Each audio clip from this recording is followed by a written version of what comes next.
Basically, 3 ingredients lang ang kailangan dito. Magagawa mo na itong gagawin natin. Kung talagang mas tagtipid ka pa, graham crackers, tapos creme densada, 2 ingredients lang. Pwede na yun.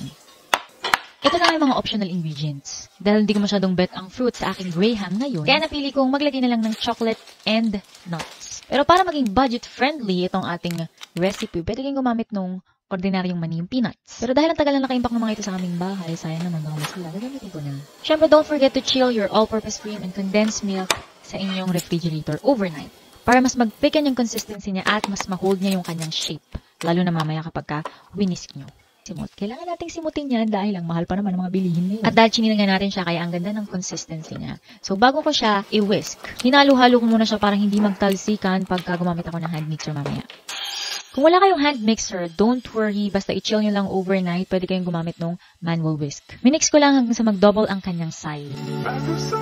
Wala akong isang malaking lata, kaya 2 maliit na lata ang gagamitin ko sa 3 pakete ng all-purpose cream. 3 yung kanina. Hindi nyo lang nakita yung isa. Uunahan ko na kayo, hindi matamis itong timpla natin, kaya kung meron kayong sweet tooth, dagdagan nyo na lang. Bahala kayo. Inalo ko lang ulit gamit ng aking multipurpose stick, pero kung wala kayong hand mixer, pwede kayong manual whisk. Ayun ang ating basic ingredients. Next, eto na. Kung gusto nyo maglagay ng fruits, maglagay kayo. Pero ako, ang ilalagay ko yung graham crackers mismo dahil may mga natira pa.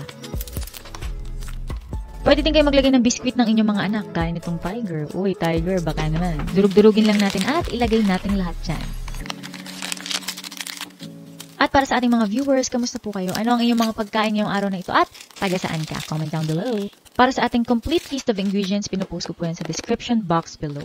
Maglalagay din ako ng chocolate dahil ayaw ko na masyadong matamis, kaya semi-sweet yung gagamitin ko. Kung anong meron kayong available dyan, kahit yung mga bloke-bloke, hiwa-hiwain nyo na lang, pwede yan. And again, pwede nyo ilagay yung mga mani nyo.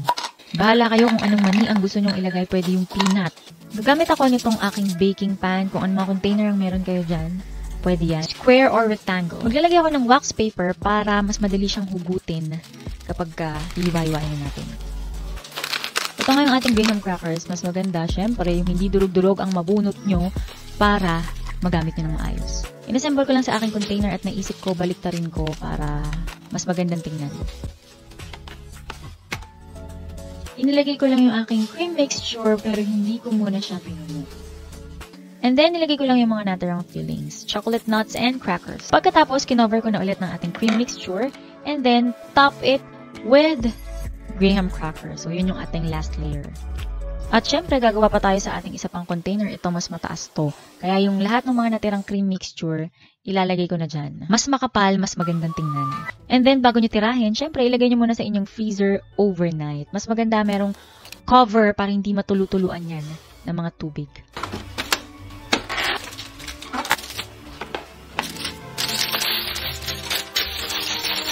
Hiwain lang natin siya per graham cracker. Tapos, kada hiwa, inilalagay ko siya sa mainit na tubig at pinupunasan ko para mas maganda yung slice. Clean slice.